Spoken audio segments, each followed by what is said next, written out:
Angin alus ngusap godhong lan bumi, suara jagat kumrebes banyu.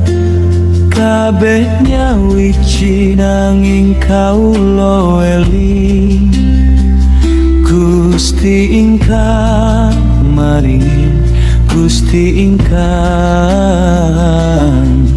nyawisi.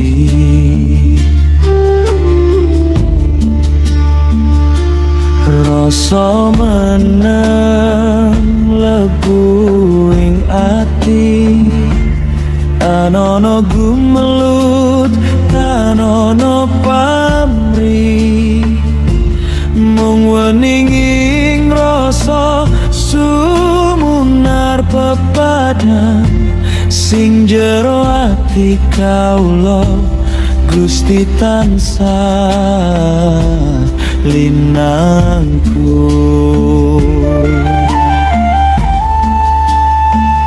Segara jembar ombak gumelar, banyu mili saka sumber resik lan bening.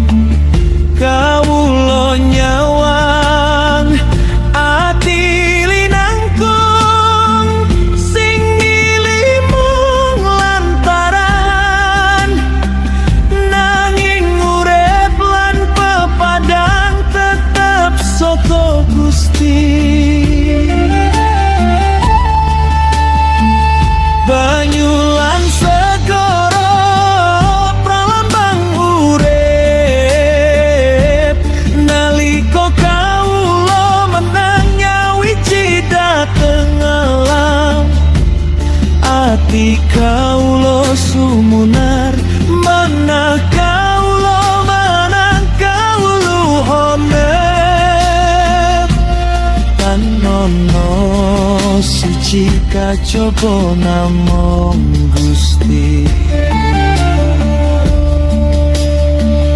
Kawula ambegan napas lumantar rasa, saben ambegan minangka donga lan pangeling. Urip iku lelampahan, sing ngalami lan sing nyawisi.